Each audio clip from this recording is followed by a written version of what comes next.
Kasih aba-aba.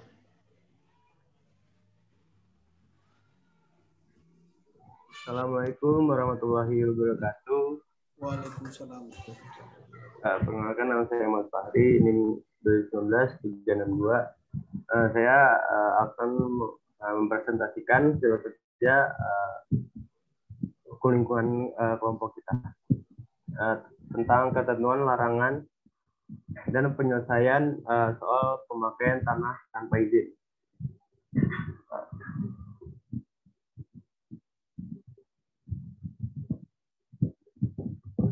Peraturan pemerintah pengganti Undang-Undang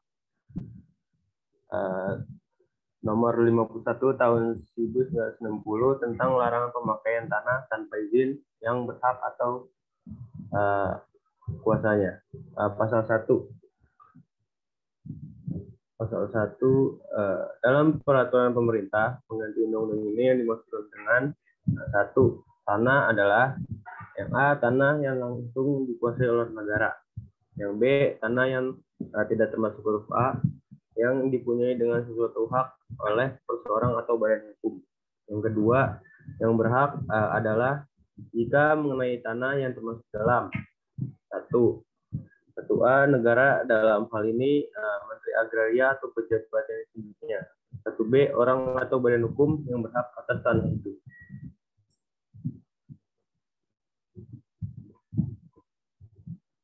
Pasal 1 poin 3, memakai tanah ialah menduduki, mengerjakan dan atau mengenai sebidang tanah atau mempunyai tanaman atau bangunan di atasnya.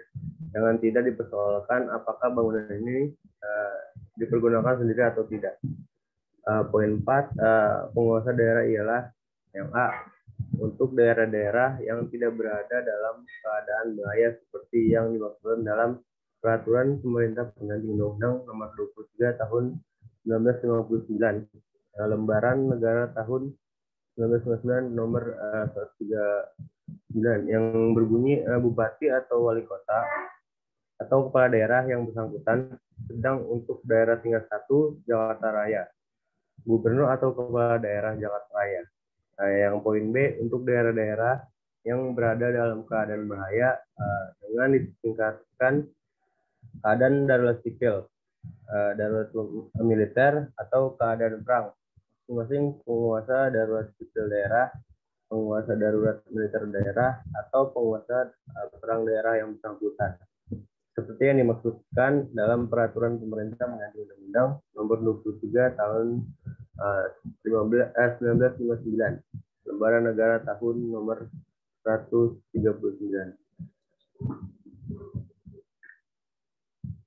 Saya lempar ke Saudara Bagas. Terima kasih.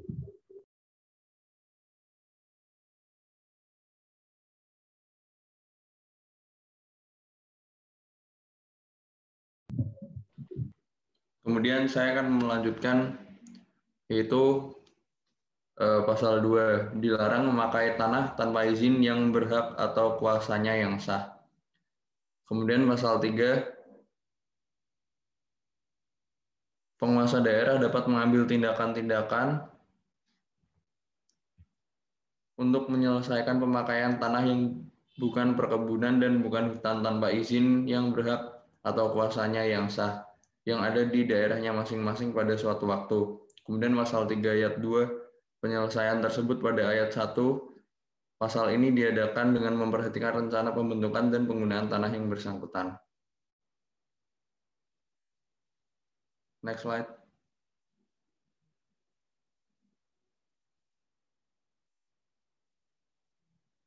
Kemudian penjelasan atas Peraturan Pemerintah Pengganti Undang-Undang Nomor 51 Tahun 1960 tentang larangan pemakaian tanah tanpa izin yang berhak atau kuasanya. Ya, akan dilanjutkan oleh Mas Raul. Silakan, Mas.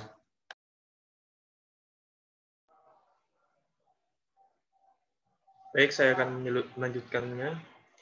Yang pertama, dengan ini banyak sekali tanah-tanah, baik yang ada di dalam maupun di luar kota-kota besar, dipakai oleh orang-orang tanpa izin dari penguasa yang berwajib atau yang berhak. Pemakaian tanah tersebut meliputi pula tanah-tanah perkebunan. Pemerintah pada umumnya dapat memahami keadaan yang tidak sewajarnya itu, yang disebabkan karena sangat kurangnya persediaan tanah bagi rakyat, baik untuk perumahan maupun untuk cocok tanam. Yang kedua, pada itu, untuk pembangunan negara, penggunaan tanah haruslah dilakukan dengan cara yang teratur. Pemakaian tanah secara tidak teratur, lebih-lebih yang melanggar norma-norma hukum dan tata tertib, sebagaimana terjadi di banyak tempat, benar-benar menghambat, bahkan seringkali sama sekali tidak memungkinkan lagi dilaksanakannya rencana pembangunan di berbagai negara, berbagai lapangan. Selanjutnya.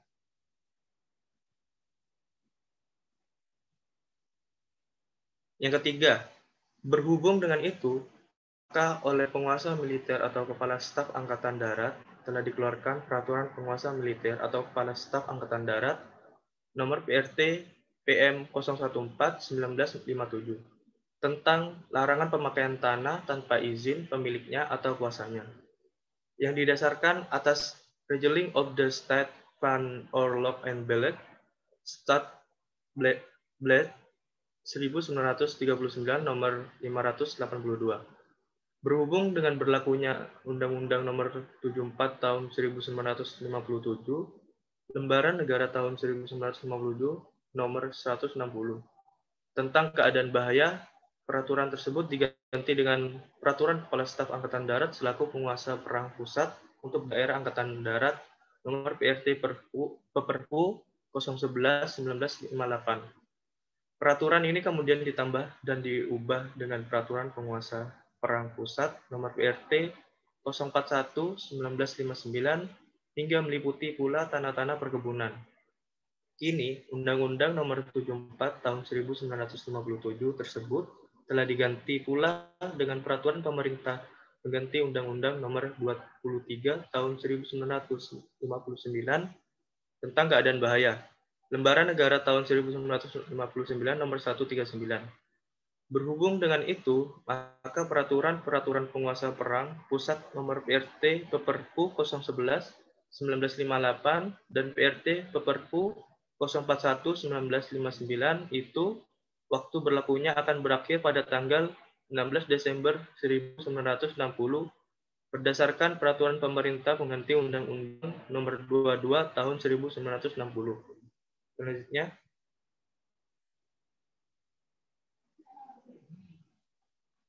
Yang keempat, dengan tidak berlakunya lagi peraturan penguasa perang pusat tersebut, maka berlakulah kembali Ordonansi Onrechtmatig Occupatie van Gronden, Stadsblad 1948 nomor 110, dan Undang-Undang Darurat nomor 8 tahun 1954. Lembaran Negara tahun 1996 nomor 45 tentang penyelesaian soal pemakaian tanah perkebunan oleh rakyat. Tetapi ordonansi tersebut dalam Stadsblad 1948 nomor 110 itu karena keberatan teknis kini tidak dapat dilaksanakan.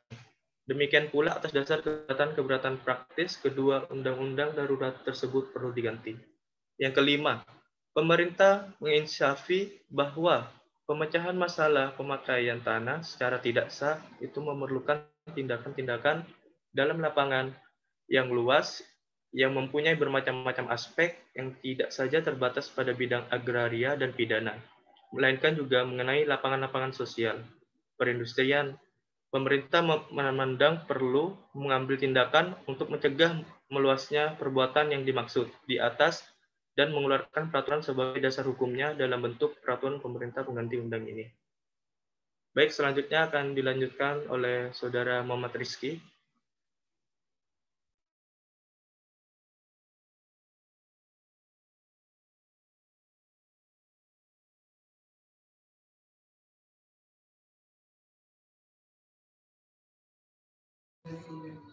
Yang keenam, pertama-tama peraturan pemerintah pengganti undang-undang disingkat Perpu ini menyatakan bahwa pemakaian tanah tanpa izin dari yang berhak atau kuasanya yang sah adalah perbuatan dilarang dan diancam pula dengan hukuman pidana pasal 2, pasal 6 ayat 1 huruf A Mengingat akan sifat perbuatannya, maka yang dapat dipidana itu tidak saya terbatas pada pemakaian tanah yang dimulai sesudah berlakunya Perpu ini, tetapi juga pemakaian yang terjadi atau dimulai sebelumnya dan kini masih tetap berlangsung.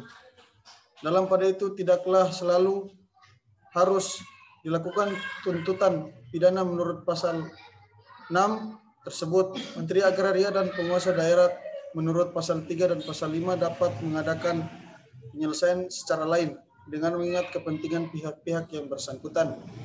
Pula dengan mengingat rencana peruntukan dan penggunaan tanah yang dipakai itu. Pemakaian tanah tanpa izin yang berhak tidak diperbolehkan, tetapi juga tidak dibenarkan jika yang berhak itu memberikan tanahnya dalam keadaan terlantar. Bahkan menurut pasal 27, 34, dan 40 Undang-Undang Pokok Agraria, hak milik, hak guna bangunan, dan hak guna usaha hapus jika tanahnya diperlantarkan. Yang ketujuh, mengingat bahwa dewasa ini negara kita masih dalam keadaan bahaya dalam berbagai tingkatan atau keadaan perang, keadaan darurat militer, dan keadaan darurat sipil. Maka selama keadaan bahaya itu masih berlangsung dipandang perlu untuk mengikut sertakan penguasa-penguasa keadaan bahaya daerah dalam pelaksanaannya. Pasal 3 dan pasal 4. Oleh karena pemakaian tanah-tanah yang dimaksudkan itu tidak sama di semua tempat, maka titik berat kebijaksanaan dalam pelaksanaannya diserahkan kepada penguasa-penguasa daerah, hingga dapat diperhatikan segi-segi dan coraknya yang khusus, sesuai dengan keadaan setempat. Dalam pada itu mengingat akan faktor-faktor yang membedakan tanah-tanah perkebunan dan hutan dengan tanah-tanah lainnya. Maka khusus mengenai tanah-tanah perkebunan dan hutan itu dipandang perlu untuk memusatkannya pada Menteri Agraria dan Menteri Pertanian, hingga terjamin garis kebijaksanaan yang seragam. Terutama karena soal perkebunan itu kebanyakan tidaklah dapat hanya dilihat sebagai persoalan sedaerah semata-mata. Pasal 5.